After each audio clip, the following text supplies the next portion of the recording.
Hi అండి, నమస్తే. Welcome to my channel. నేను అనురాధను. ఈరోజు మన రెసిపీ వచ్చి పచ్చిమిర్చితో ఫ్రై చేసుకుంటున్నామండి.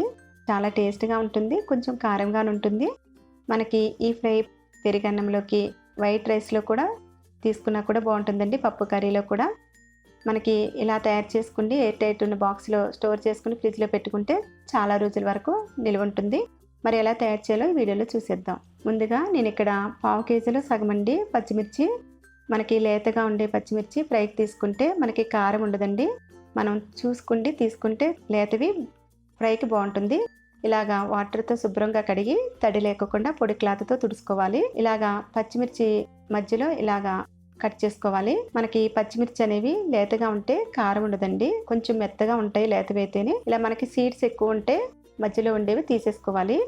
ఇలా పచ్చిమిర్చి అన్నిటిని కట్ చేసుకుని పక్కన పెట్టుకోవాలి. చూడండి, అన్ని పచ్చిమిర్చిని ఇలా కట్ చేసుకుని పక్కన పెట్టుకోవాలి. ఒక కళాయి తీసుకుని స్టవ్ మీద పెట్టి స్లో ఫ్లేమ్లో పెట్టుకుని 1/4 కప్పు పల్లీల్ని కళాయిలో వేసుకుని ఫ్రై చేసుకోవాలి. మనం ముందుగానే ఆయిల్ పల్లీలు వేసుకోకూడదండి. ఇలాగా పల్లీ నుంచి పొట్టు వస్తున్నప్పుడు 2 స్పూన్లు ఆయిల్ని కళాయిలో వేసుకోవాలి. ఫ్రై చేసుకుంటే మనకి చక్కగా వేగుతాయండి. ఇలాగా ఫ్రై అయిన తర్వాత ఇలా ఫ్రై అయిన వాటిని పక్కగా తీసుకుంటే 3 స్పూన్లు ధనియాలు, 2 స్పూన్లు మినపగుండ్లు, మనకి బద్దైనా తీసుకోవచ్చండి ఫ్రైకి.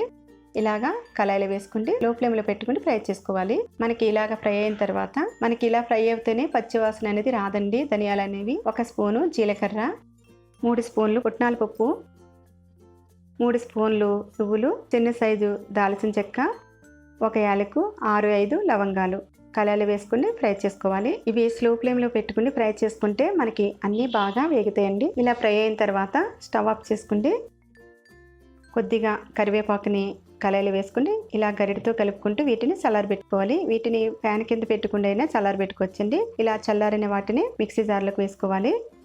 1 స్పూను సాల్ట్, చిటికెడు పసుపు మిక్సీ జార్లో వేసుకుని మెత్తని పౌడర్ లాగా చేసుకోవాలి. మనకి కారం ఎక్కువ ఉన్న మిరపకాయలు అయితే మనం మిక్సీ పట్టుకుంటున్నప్పుడే నిమ్మరసాన్ని కానీ చింతపండుని కానీ వేసి మిక్సీ పట్టుకోవచ్చండి. ఇలాగా మెత్తని పౌడర్ లాగా మిక్సీ పట్టుకుని ఒక బౌల్లోకి తీసుకోవాలి. మనము ముందుగా కట్ చేసుకున్న పచ్చిమిర్చిని ఇలా తీసుకుంటే మనం ఈ పౌడర్ని పచ్చిమిర్చి మధ్యలో ఇలా పెట్టి స్టఫ్ చేసుకోవాలి. మనకి పచ్చిమిర్చికి ఎంత పడుతుందో అంత పౌడర్ని స్టఫ్ చేసుకోవాలి. మనకి కొంచెం లేతగా ఉండే పచ్చిమిర్చిని తీసుకుంటే అండి కారం ఎక్కువ ఉండదు.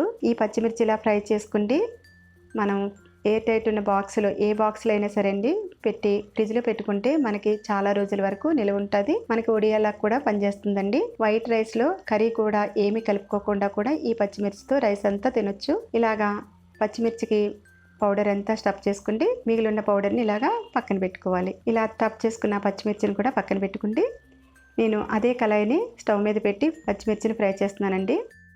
3 స్పూన్లు ఆయిల్ని కళాయిలో వేసుకోవాలి. స్లో ఫ్లేమ్లో పెట్టుకోవాలి.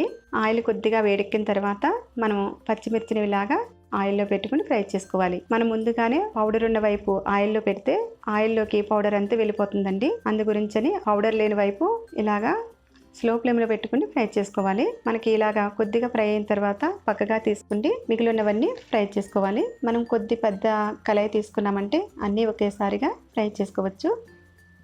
స్టఫ్ చేసుకున్న పౌడరు ఆయిల్లోకి వెళ్ళిపోతున్నా కూడా మనకు పక్కన పెట్టుకున్నాం మిగిలిన పౌడర్ని స్టఫ్ చేసుకోవచ్చు. అన్ని పచ్చిమిర్చిలు ఫ్రై అయ్యేలాగా ఫ్రై చేసుకోవాలి. ఇలా ప్లేట్లో మిగిలిన పౌడర్ని కూడా కళాయిలోకి వేసుకోవాలి.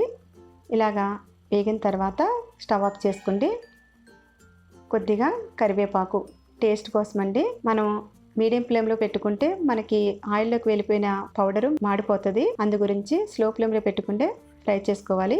పచ్చిమిర్చి కొద్దిగా చల్లారిన తర్వాత 1 స్పూను నిమ్మరసాన్ని ఫ్రైలో వేసుకుంటే నెమ్మదిగా కలుపుకోవాలి.